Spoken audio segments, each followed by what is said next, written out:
Baby, you're hot, you're fox, you're hard to get to. Don't put your name on me, you own it. What you do is true.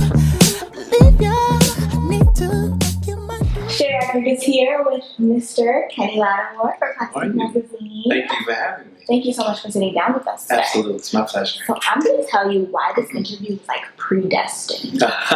Okay. You used to be in a group named Mannequins. Yes. And we call our readers and subscribers Mannequins. Really? Yes. Okay, I love it. I love it. Well, Yeah, there's some kind of serendipity there. yeah, so weird. A little weird point. But speaking of, Yes. you formerly of the group Mannequins. Yes. Talk to me about your break into the music industry as a solo artist. Like, Wow. you created a demo. What's that? What is the definition of a demo? Like, what's that even like? Well, back in the 80s, maybe even before, there was, we had cassette tapes. You recorded a song on a cassette tape and you passed it out to however many people as a demonstration of your talent. So hence the word demo, demonstration. And usually, well, at that time, record companies existed, like many, and they were looking for the next star that they could, make into a superstar. And if they heard you and you had a picture, a little bio, all of that, it all made sense in terms of something that they could market. It would just go from there. And it's interesting because when I was making my transition from Mannequin, it was tough. So were you the lead? Oh, yeah. Or I was you the were lead. the lead? Okay. So was that really a hard transition? Yeah, because of the size of the stage. Okay. Because all of a sudden I had this huge stage and I felt like I had to occupy every inch of space. So when I first came out, I think one of the criticisms was that I was over the top. I was way over the top, and I was like, what do you mean? And I was like, just tell me what you mean, way over the top. We as Black people are talented and gifted, and there's certain things that kind of run through our blood. I think music and rhythm and that passion and soul runs through our blood. So it's not always that a white executive is judging us and saying, you need to do this, you need to do that. As a matter of fact, the white executives were telling me to calm down. But it's interesting, in Black culture, we as African-American people, rhythm, soul, all that runs through our blood. Music runs through our blood, through our veins. So I think we're more critical. So if you went to the Apollo Theater or the Howard Theater back way before my time or your time, you better sing, you better dance, roll on the floor, do splits, do some comedy. You had to be a triple threat in order to impress us, because it's like, oh, I can do what you just did. So being a part of the actual music industry and entertainment industry, I just came from that. I was born and raised right in that era, in the 70s, 80s, where you had to really bring it and show that you were talented. We always had something to prove.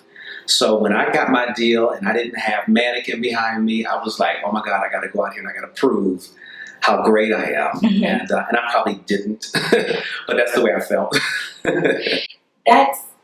It's just amazing to me because you hear all the time, especially in the corporate world, you have to work twice as hard, be half as good.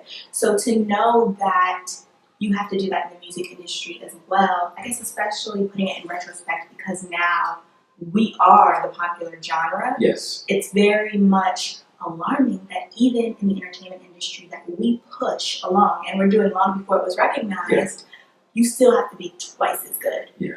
Just for the world to see you, because what makes a star is not really their talent. There are tons of people that can probably sing circles around me, sing circles around some of the most popular artists, but it is the machines that are behind the artists that make them into stars, and the money that's pumped into them to market them, to bring them to the forefront so that everybody actually sees them. I think that's why we're starting to see reality show people become, quote, stars. They're not the same kind of stars like Prince and Michael Jackson, but we see that the celebrity and stardom happens because it's just about exposure. If people know you, whether it's good or bad, we know that you can have a following, and that following is worth dollars to marketing companies. Definitely. And the crazy thing about it is those reality stars, there's so many of them that do the same thing, whereas back in your 90s era when you were first getting your deal, you spoken about this many times. Maxwell, D'Angelo, you guys were all at the same time, and it was like a stigma that it couldn't be just all three of you out. It had to be just one. Well, for me, at that time period, each label had their black male vocalist, if you say. For me, it just so happened that Columbia Records decided to release me around the same time as Maxwell. It may not have been the same if they had said, Kenny, you know what? Let's just wait on your album. We're sorry, but let's just wait on your album because we're going to promote this guy Maxwell and see how well we do. But we believe in you. You're going to come next. But instead, they put us both out. And it was like everybody had success during that time period. I'm very grateful to have been a part of that whole system. But sometimes for me, I felt like they were throwing me against the wall to see if I would stick. Like spaghetti. Yeah. And if he sticks, oh, okay, he's done. He's ready. Do you wish that maybe they would have waited? Like hindsight is 2020. I know you may have been like, oh, I want to get that now, but partially, yeah. Partially, it would have been interesting had they waited, because we would have still had the songs and we still had For You and all that. For You didn't even come out until '97, actually, and that is when my career shifted. For You, so many artists, huge artists, don't have a classic. They have yet to be blessed with a classic. You hear the arguments all the time, even Drake, like, does Drake have a classic? Like, if you have to have the argument, you don't have one. You are blessed with a classic. Is that something that you ever, like, take for granted? I don't. I'm so grateful, and every time that I sing it, I stand before the people and internalize that lyric, so that I can deliver it with the passion and feeling that I believe it was written with. It is definitely a song that has blessed me and my family, and there's nothing they can take away from that one. What was the recording process like and the creative process like? I remember being in, and when I first heard the song, it's authentically and originally a wedding song. We didn't manufacture it and go, oh, I think we got a wedding song, or we got a hit that we want to market this way. It was just one of my buddies, Kenny Liram, wrote a song for his wife when they got married, and I sang it at their reception.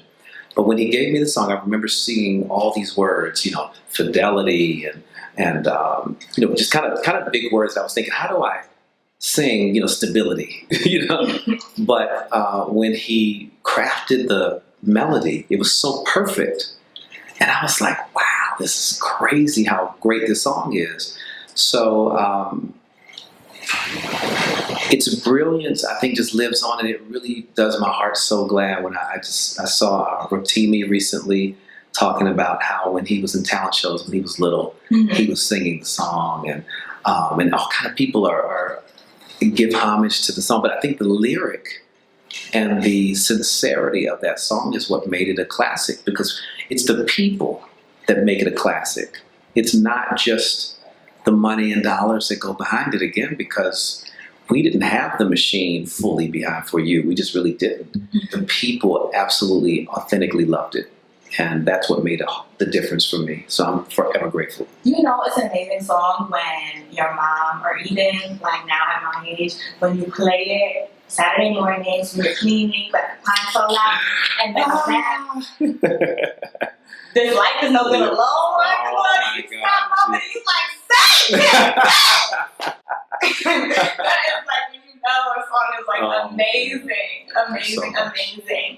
Yeah. You speak a lot about this machine, the marketing dollars, artists in development, but that's a lost art. It is a lost art. You're absolutely right. Yeah. Do you think you could make it in this time with none of that? I think that you can now, because of the way that the internet is set up, and your online presence can help you.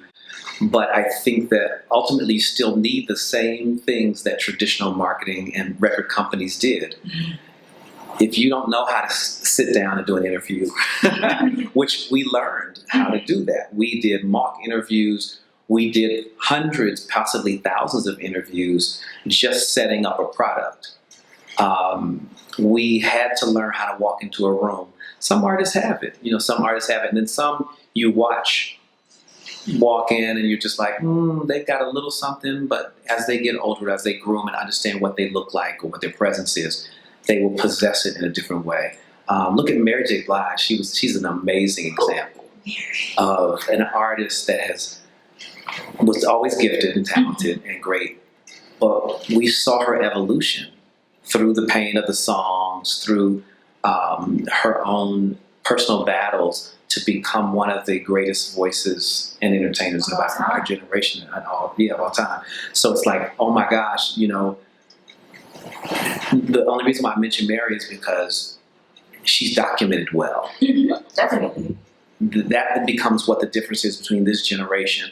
We may not see the documentation of it, but as long as you have good people in your corner that will be truthful and pull your coattail. I've got a good stylist that's going to say, Kenny, no, pull that shirt down. This is not. It's just those kind of details.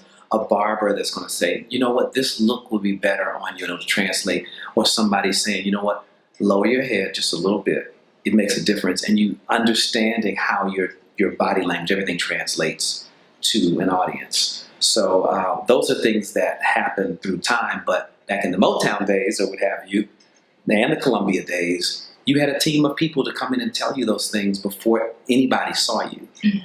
That's probably the only difference. So tell me everything you won't say. How we make it anyway if we don't play. Your body suggests my number, how you pass me. Time for one more? Absolutely.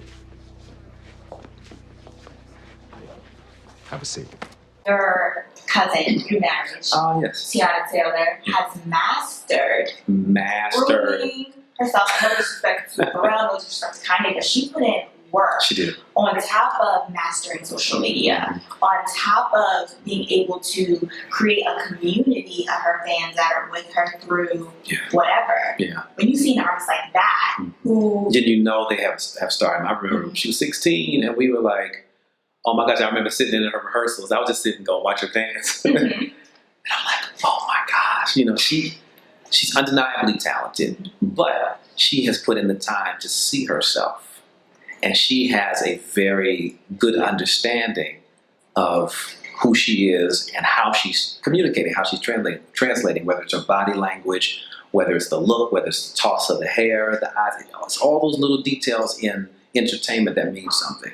And it has translated into acting roles. It's translated into, again, the power of social media and multi-platinum producers like Pharrell and Kanye and more wanting to work with her. So we're so proud of Teyana. She's great. And it wasn't overnight. No, it was not overnight.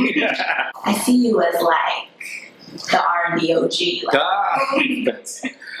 Yeah, I definitely lived it. I lived several decades of this. You have experience in doing original pieces and then taking covers and just transforming music. It's not even like remaking them, but just transforming them, making your own, but still paying homage to those artists.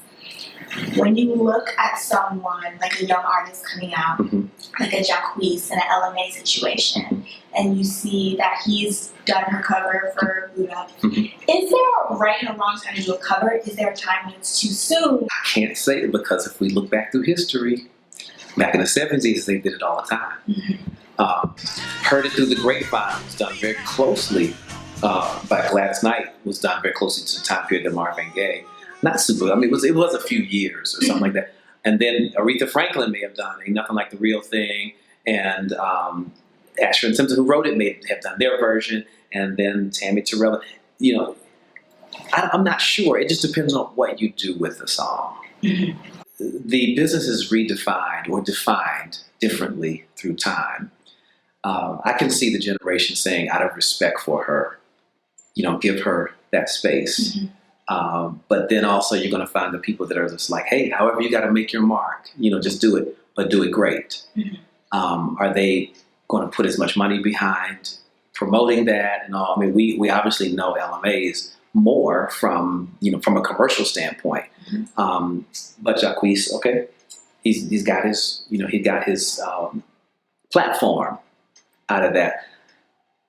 Do I think that everybody should take that approach? No, because then people will say, oh, Lord. Then you start to say, you're writing this person. See, that was what he did. It was great. He was able to do that in that particular moment. And he took that moment and it's like, great. But from this time period, he still has to continue to prove himself by putting out some great things that are originally him, that define who he is. I need to make you my duty if you want it. You're on tour right now, the Summer Horns tour Yes, with Dave Kaz. That's been fun. Amazing. Yeah, I've been touring with him for a while. I don't always get to the summer tour. Gotcha. But this is the second time doing the summer tour. We've done Christmas. He does cruises all around the entire world. And when I get that phone call, it's always an honor because I'm like, what? You want me to do something else with you, really? And what I love about working with Dave is he challenges me to sing songs that I would have never sung in my life. Like Moon River, wider than a mile, crossing you with style someday. And I'm like, I never would have sang that song before. But they don't see me with any boundaries. They see me as, oh, well, Kenny can sing anything. So let's see. You know, I'm feeling this song. So they'll just choose whatever. And then I begin to interpret it. That's the way I want to be with my gift. What have you been creating most recently with your gift? I've been actually helping others. So I just did a jazz project with Frida Payne, again, another legend. We just did a song together. Stevie Wonder's been writing for me, and we've been creating some things. But because the industry's changed so much, I've become more of an executive than I thought I would be ever. So this has been the season of deals while I'm touring, because what's been happening is while I'm on the road doing the live music, when I'm off the road, I can take the calls and set up the next business. So by the end of the year, top of the new year, I think I'll be working on some Kenny stuff. There's some songs that are great that are coming. Najee, I did a song with Najee, which we think is smooth jazz, but his song is a smash R&B song that we did. I also am about to work with a guy named Myron Butler on a gospel project, just doing some different appearances. We're ready for the Kenny stuff. Hey! What is it going to sound like? Well, the messages will always be love, because love is timeless. But I'd like to do some things that are a little more contemporary. Like I'm loving, BJ the Chicago Kid and Lucky Day, and Ro James is one of my boys, and the young men that are Luke James. I mean, I've had encounters with a lot of the young, strong, they're amazing singers and writers that are coming up. I really would like to do some songs with them. Like even, it doesn't have to be the whole album, but maybe half of the album, because I think part of my musical relevance has been about embracing young producers and writers. So there's an artist named Madison. We call him Drakkar as his government name, but he did my Love Me Back song, and he produced most of my last album, Vulnerable. And I think as a result, he understands and respects my legacy. But he says, Kenny, this is what you need to do to reach more masses of people, because your generation already loves your voice and you know what to give them. But if you want to continue to expand, this is where R&B is today. I have to remain teachable. And that's what I want to do. I want to hear what Lucky Day has to say when we get in the studio, or Ro, or whoever else, And I think that's how you create something that is just out of the box that nobody's expecting. Definitely. Ant Clemens is a great new writer that's coming up as well. He did some stuff on Kanye's project. He's worked with Luke recently, so he sounds like he'd be right. So we got to exchange some information. Yeah. And then I'm into mentoring. I think mentoring is about really sharing information that's going to empower, because those guys they are with companies that are good companies, but it's the journey that sometimes we don't share with one another. How do I make it out of here when it gets emotional, and when I'm tired, and when different things are going on, and the demands are high and all that? Because we aspire for so much, and we think sometimes that it's easy until you're in that space and you feel like you're losing your mind, and sometimes you need to talk, you feel trapped. And that's where, Charlie Wilson was one of those people for me when I was coming up. He was the first really famous producer I ever worked with back in '88. He was the first really amazing, famous person to affirm me, because Charlie would sing and I would be like, what am I doing in the studio? what do they want out of me? I don't have anything yet. Exactly. I'm not even a singer. Oh.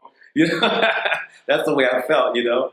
And then Charlie was like, nope, you sound different. You have your own thing. And he said, I like your voice. I like it, but I needed that so bad. And so we have a couple, songs and stuff that we did together when I was in my very early 20s. And I want to, because I had that, I want to be that. We have to think about other people. If we become more passionate about each other, I think that, again, it'll start changing the world. It's not going to be a complete evolution, but it'll begin to change the world. And that's that leading with love you were speaking. Leading with love. Yes. Thank you so much for sitting down with me. I appreciate it. Thank you so much. Thank you. So much. I gotta ask you, did you ever try to use that the app about stage shows? I did. Did you? I did one. Did you? I'm gonna pull mine up and let you see I it. don't even age. I want to see it. I look like my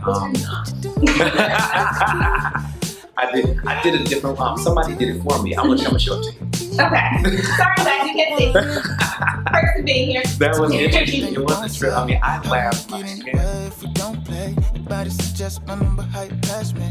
I put the stick to you, bet you behave, babe. Just don't leave me guessing. I'm out in the corner where you left me.